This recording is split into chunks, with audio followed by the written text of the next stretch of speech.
বিসমিল্লাহির রহমানির রহিম। আসসালামু আলাইকুম। আজকে আমি আজারবাইজানের ইতিহাসের কিছু তথ্য তুলে ধরব। আজারবাইজান ইউরেশিয়ার ককাসাস অঞ্চলের একটি দেশ। আজারবাইজানের ইতিহাসে দুটি গুরুত্বপূর্ণ সভ্যতার অবদান আছে। এগুলি হল 11 শতকের সেলজুক জাতি এবং প্রাচীন পারসিক জাতি সভ্যতা। আজারবাইজান নামটি সম্ভবত ফার্সি ভাষা থেকে এসেছে, যার অর্থ অগ্নিভূমি।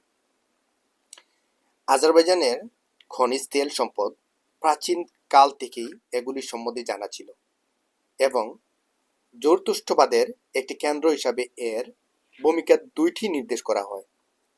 ইরানি দুই প্রদেশ, পূর্ব আজারবাইজান ও পশ্চিম আজারবাইজান, স্বাধীন আজারবাইজান রাষ্ট্রের সীমান্তে অবস্থিত।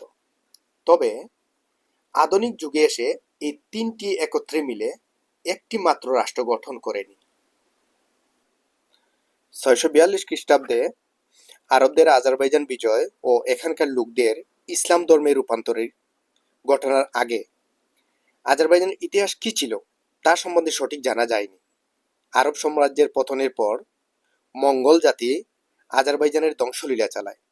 তবে 1300 থেকে 1500 শতকে মঙ্গল ইলখান স্থানীয় শিরবান শাহ এবং পারস্য সাফাভিদ রাজবংশের অধীনে এলাকাটি পুনরায় সমৃদ্ধি লাভ করে।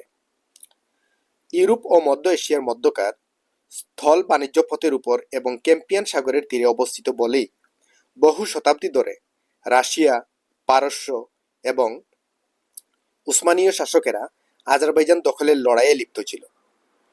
অবশেষে 1828 সালে তুর্কমেনচাই চুক্তির মাধ্যমে রুশরা আজারবাইজানের অঞ্চলটি পারস্যের সাথে ভাগাভাগি করে নেয়।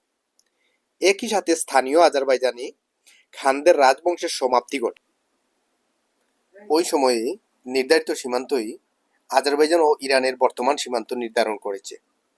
1870-এর দশক থেকে আজারবাইজানের তেল ক্ষেত্রগুলির আধুনিক নিষ্কাশন শুরু হয়।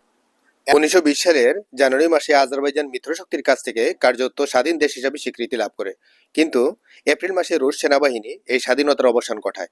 1922 সালে প্রথমে দেশটি অন্তঃকক্ষীয় সোভিয়েত সামাজিকতন্ত্র প্রজাতন্ত্রের অংশে পরিণত হয় এবং পরে 1937 সালে সোভিয়েত ইউনিয়নের একটি ইউনিয়ন প্রজাতন্ত্রে পরিণত হয়।